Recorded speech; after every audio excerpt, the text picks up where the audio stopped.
Hey everyone, thanks for tuning in. If you're new here, consider subscribing. It really helps keep these stories coming. And while you're here, let me know in the comments where you're listening from. Now, sit back, relax, and let's get into the story. Death never bothered me. Working in a funeral home, you get used to it. The stillness, the quiet, the weight of finality hanging in the air. It becomes routine. You stop thinking about what death means and focus on your job, preparing the deceased, comforting grieving families, and keeping things professional. I had just finished embalming a man named Henry Walters when everything started. He was an older gentleman, peaceful in death. No trauma, no signs of struggle. A heart attack, I was told. His family requested a traditional viewing, so I did my work, draining, preserving, dressing, and grooming. Routine. I wheeled him into the cold room and moved on to my next task. About an hour later, I heard a noise. A thud. Soft at first, barely noticeable. Then another, a dull, rhythmic thump coming from the cold storage. I stopped, scalpel in hand, listening. It was probably just the refrigeration unit rattling, happens sometimes. But as I turned back to my work, the noise grew louder. Thump, thump, thump, like something hitting metal from the inside. I felt a chill crawl up my spine. I knew who was in there, Henry Walters. And Henry Walters was not alive. Swallowing my unease, I walked to the cold room, my footsteps echoing against the tiled floor. The storage unit was a standard steel drawer, heavy and airtight. No way anyone could move inside. My fingers hesitated on the handle before I forced a nervous chuckle. "This job is getting to me," I muttered under my breath. But just as I was about to turn away, bang! The entire door rattled as if something had slammed against it from the inside. I staggered back, heart hammering. That was not a loose compressor. That was not my imagination. That was something inside the drawer moving. Every instinct screamed at me to leave. But curiosity, stupid, stubborn curiosity, made me reach for the latch. Slowly, cautiously, I pulled the door open a few inches. Cold air spilled out in a wave of mist. The room smelled like antiseptic and something else. Something stale. Something wrong. Then, movement. A hand shot forward, fingers stiff and clawing. I barely had time to react before Henry Walters sat up inside the drawer. His eyes, black, sunken, empty. His mouth hung open as if trying to form words, but no sound came. His skin, pale and waxy just an hour ago, had taken on a sickly gray hue. He smelled of death. And yet, he moved. I stumbled backward, knocking over a tray of instruments.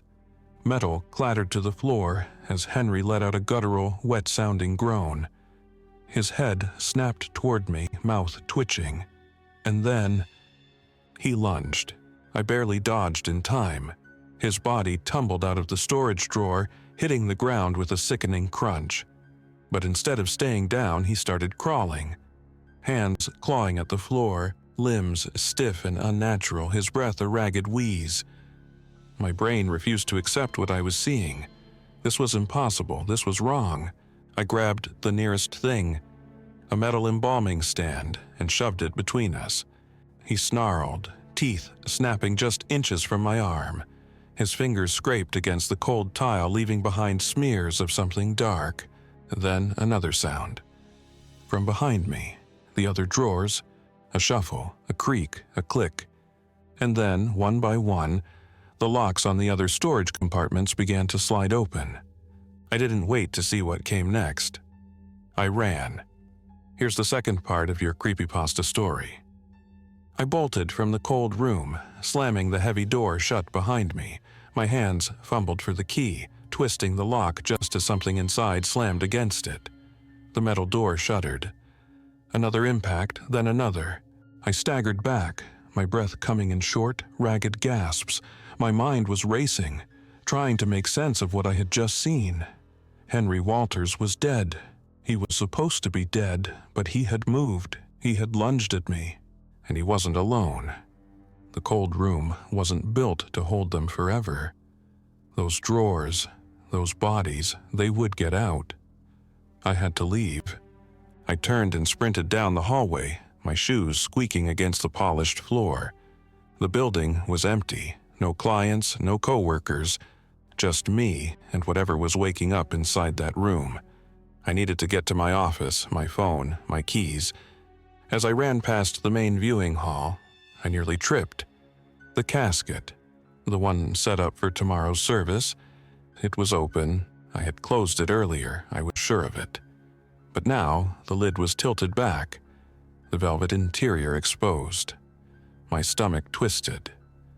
The body inside, the elderly woman who had been prepared just yesterday, was gone. The sound of something dragging against the carpet made my blood run cold. I turned my head slowly. She was there, standing in the dim light at the far end of the room, her back to me. Her hands twitched at her sides, fingers curled unnaturally. The dress we had carefully arranged on her was now wrinkled, hanging loosely over her frail frame. Her thin white hair clung to her face as she swayed slightly, like a puppet waiting for its strings to be pulled. I held my breath.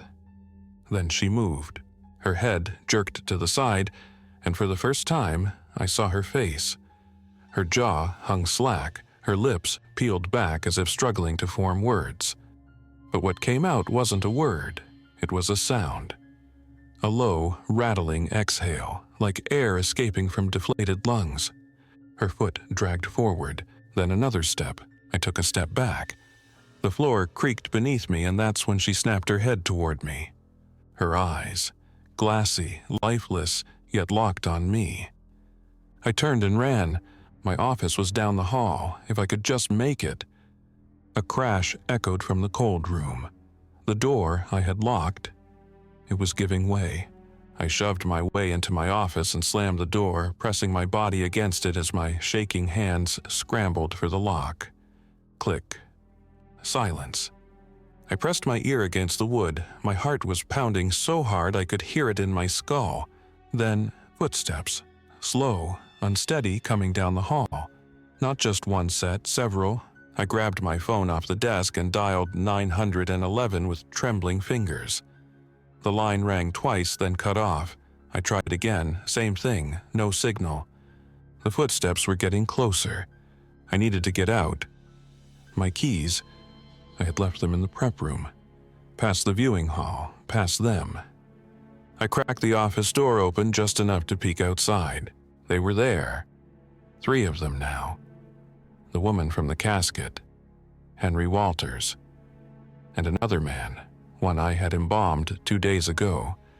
His funeral had been this morning. He should have been buried by now, but instead he was standing in the hallway, his empty eyes staring at nothing. Then, as if sensing me, all 3 heads turned at the same time.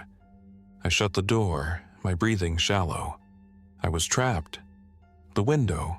It was my only way out. I hurried over, yanking it open.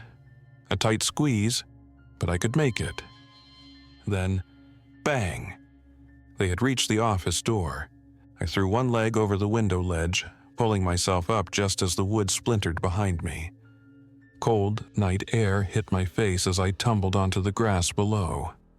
I scrambled to my feet and ran, not looking back. As I reached the street, I finally turned. The funeral home stood in eerie silence. The broken office door swayed slightly in the breeze, and at the edge of the darkness, just beyond the glow of the streetlights, they were watching me. No sound, no movement, just standing, waiting. Then, in unison, they stepped forward. I didn't stop running until I saw the city lights ahead, but deep down, I knew the truth. This wasn't just my funeral home, this wasn't just Henry Walters.